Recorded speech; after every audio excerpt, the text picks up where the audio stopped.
Welcome to campus corridors.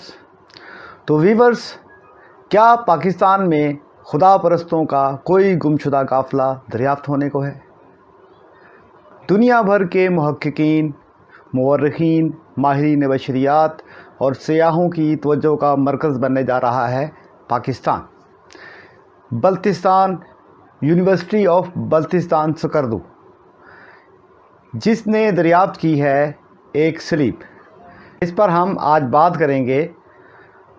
इस दरियाफ्त का सेहरा जाता है यूनिवर्सिटी के vice chancellor professor doctor Mohammad Naeem Khan पर, जिन्होंने यूनिवर्सिटी से 12 किलोमीटर दूर ये स्लीप दरियाफ्त की है, जो कि कवारदो गांव में है। आप सब ने यकीनन असहाबे कहफ के बारे में कुछ ना कुछ ज़रूर सुन रखा है। असहाबे कहफ वो लोग थे जो कि रोमन बादशाहों के ज़ेर अताब रहे और उनके चुंगल से निकलने में आज़ाद हुए और उन्होंने गार में पनाह ली। यूनिवर्सिटी ऑफ बल्तिस्तान सकर्दू ने जो स्लीप दरियाफ्त की है, क्या हम कह सकते हैं कि ये भी कोई ऐसे ही गुमशुदा काफ़िले ने ही बनाई है जो कि रोमन एम्पायर के अताब से निकला और उसने पहाड़ों में और गारों में पनाह ली?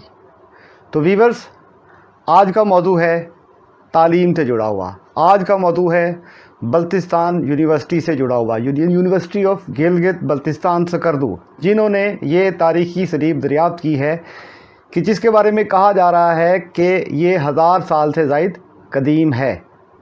इससे पहले कि हम आपको बताएं कि इस कदीम स्लीप जो कि यूनिवर्सिटी ऑफ बल्तिस्तान सकर्दू ने दरियाफ्त की है, इसके बारे में माहिरीन क्या कहते हैं, पीएचडी स्कॉलर्स क्या कहते हैं, हम पहले आपको बताना चाहते हैं कि इसके बारे में लोकल्स की क्या राय है। लोकल्स के मुताबिक जो वहाँ पे कम्युनिटी रहती है, आसपास के लोग हैं, वो कहते हैं कि यहाँ पे किसी ज़माने में अली शेर अंचन, जो कि बल्तिस्तान के बादशाह थे, उनके यहाँ पे 2 अदद महल थे। एक महल यहाँ पे था और एक थोड़ा सा 3 किलोमीटर के फासले पर था। तो यहाँ पे उस महल की बाकियात थी जो कि लोग आहिस्ता आहिस्ता उठा कर ले गए, लेकिन ये सलीब नुमा पत्थर जो कि बहुत वज़नी था, इसको लोग उठाकर नहीं ले जा सके, लिहाजा ये कई सदियों से यहाँ पर पड़ा हुआ है।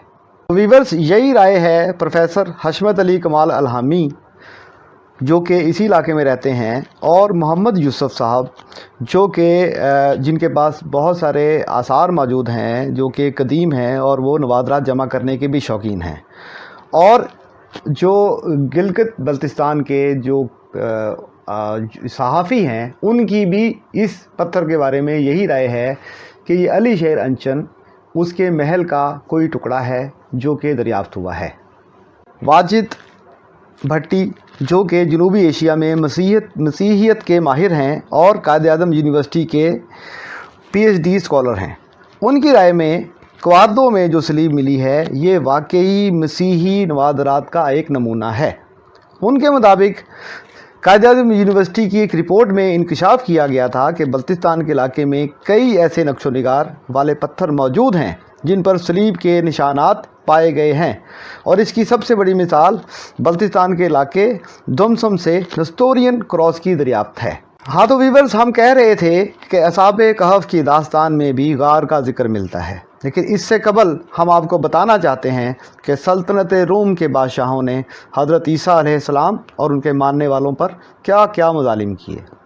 अगर आपने रसल क्रो की मशहूर फ़िल्म ग्लैडिएटर्स देखी है तो आप बखूबी समझ सकते हैं कि इस दौर में क्या होता रहा। सोचिए कि मशहूर एरिना लोगों से भरा हुआ है।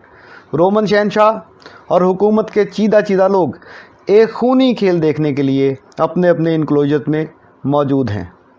उनकी निगाहें एरिना के मैदान में आहनी ज़रा पोशों पर मरकूज़ हुई हैं, जो अपने हाथों में मौजूद हथियारों की ऐसी रूनुमाई कर रहे हैं कि अभी हरीफ को कच्चा खाने वाले हैं। ये ग्लैडिएटर्स हैं। अभी कुछ देर में एरिना के किसी निचले गेट से कुछ जंजीरों में जकड़े कैदी जैसे ही अंदर दाखिल होंगे तो एक शोर बुलंद होगा और मैदान में मौजूद पहले से जो मौजूद ग्लैडिएटर्स हैं वो इन जंजीरों में जकड़े कैदियों पर टूट पड़ेंगे। जो जिसको मार दे। हर लाश गिरने पर शायकीन एक पुरजोश दाद देंगे या खौफ से चीख मारेंगे। बादशाह, मलका और हवारियों के लिए भी ये खेल तफरीह का बाहिस है। कुछ देर में मैदान पर पड़ी लाशें गुलाम उठाएंगे और खेल ख़त्म हो जाएगा। एक तरफ मैदान ज़रबो हरब के आज़मूदा जरी और दूसरी तरफ जंजीरों में जकड़े निहत्ते। इसी तरह के एक दूसरे मंज़र में भी कुछ मज़लूम नज़र आते हैं। वही खचाखच लोगों से भरे एरीना, चीखो पुकार, और हम देखते हैं कि भूखे शेर इंसानों को नवाला बनाने के लिए मैदान में बिखरे फिर रहे हैं। कभी होता है कि कैदी किसी शेर का शिकार कर ले, लेकिन इस बच जाने वाले कैदी को अगला ऐसा ही कोई नया खेल फिर खेलना है और अपने लहू की कीमत पर लोगों का लहू गर्म करना है। कौन है ये कैदी? क्या जुर्म है इनका? इनको शेरों के आगे डाल दिया जाए? क्यों डाल दिया जाए? जनाबे वाला, इनका जुर्म है खुदा परस्ती, ईसा अलैहिस्सलाम के खुदा पर ईमान, मौत के बाद ज़िंदगी, जन्नत और दोज़ख पर ईमान। एक बात आपको बताते चलें कि रोमन बादशाहत में यहूदियों का सिक्का चलता है।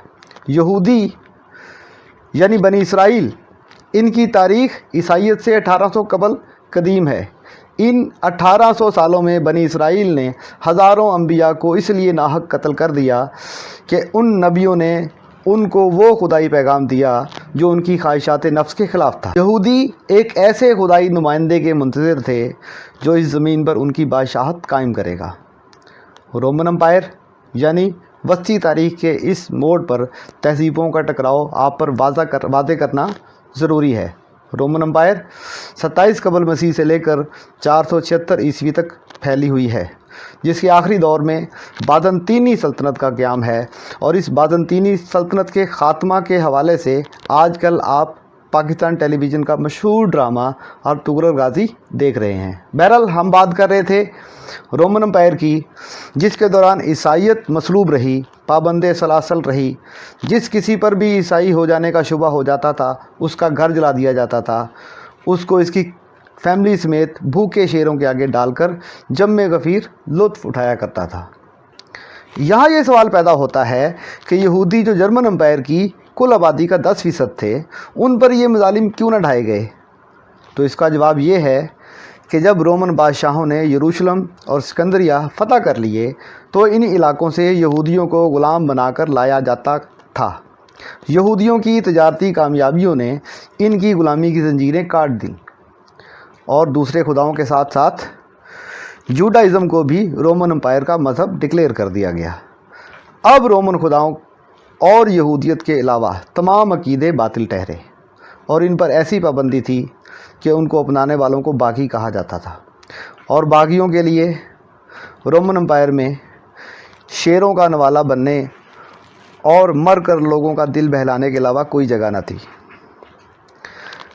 नेहरू को इस लिहाज से अव्वलियत हासिल है कि खून का ये बाज़ार उसने सबसे पहले गर्म किया।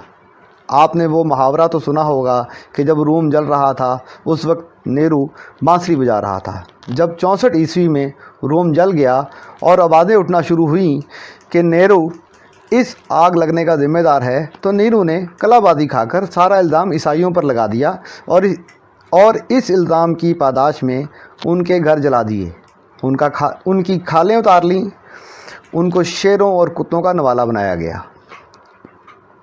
रोमन इस बात के लिए मशहूर थे कि उनके बागी को कहीं पनाह ना मिली, उनको कहीं पनाह नहीं मिलती थी। सल्तनत रोम इतनी बड़ी थी कि उसमें पूरा यूरोप, वस्त एशिया, अफ्रीका शामिल थे। बागी जाएं भी तो जाएं कहाँ? रोमन फ़ौजें अपने बागियों को ढूंढ निकालती थीं, उनको कहीं अमान न थी। रोमन एम्पायर में बागियों के पास पहाड़ों में छुपने के अलावा कोई रास्ता ना होता था। आजकल तो पहाड़ों में सड़कों का जाल बिछा होता है, जहां आप अपनी मनपसंद सवारी में जहां जाना चाहें कमोबेश आ जा सकते हैं। लेकिन सोचें, ऐसे वक्त के पहाड़ जहां कोई मुस्तकिल रास्ता नहीं। कुछ अफराद ने अगर इस वक्त के पहाड़ों पर सफ़र करना होता था तो उनके लिए पैदल आसान था, लेकिन एक फ़ौज पहाड़ी इलाकों में नकलो हरकत इतनी आसानी से ना कर सकती थी। फ़ौजों को साजो सामान के साथ सफ़र करना होता था और अगर फ़ौजी जर्नैल रास्ते नहीं जानता और पहाड़ी मौसमों से बेखबर है तो उसकी पूरी फ़ौज मौसम या भूख प्यास की वजह से मारी जाती थी। चूँकि पहाड़ों में फ़ौजों का आसानी से सफ़र नामुमकिन होता था, लिहाजा रोमन एम्पायर के बागियों के लिए पहाड़ ही निजात का रास्ता होते थे। पहाड़ों में कुदरती छुपे हुए गार मुश्किल रास्तों की वादियाँ बागियों का महबूब ठिकाना हो सकते थे, जहां उनको पकड़ने के लिए मुनज़्ज़म फ़ौज का इस्तेमाल अमलन नामुमकिन था। यूनिवर्सिटी ऑफ बल्तिस्तान सकर्दू से मुल्हिका गांव केवार्दो, जो कि एक पहाड़ी इलाका है, और यहाँ से जो सलीब जून 2020 में दरियाफ़्त हुई है, इसकी सिल्क रूट लोकेशन की वजह से गालिब इम्कान ये है कि इसका ताल्लुक़ किसी ना किसी खुदा परस्त रोमन बागी गिरोह से है। और अपनी अगली वीडियो में हम आपको बताएंगे इसके बारे में मुअर्रिखीन और मुहक्किकीन ने जो इंतहाई सनसनीखेज़ इब्तिदाई अंदाज़े कायम किए हैं वो क्या हैं। तो व्यूअर्स, हमारी वीडियोज़ को लाइक करें, शेयर करें, हमारे चैनल को सब्सक्राइब करें, और इसी मौजू से मुतसिल अगली वीडियो के लिए हम आपके पास जल्द हाजिर होंगे।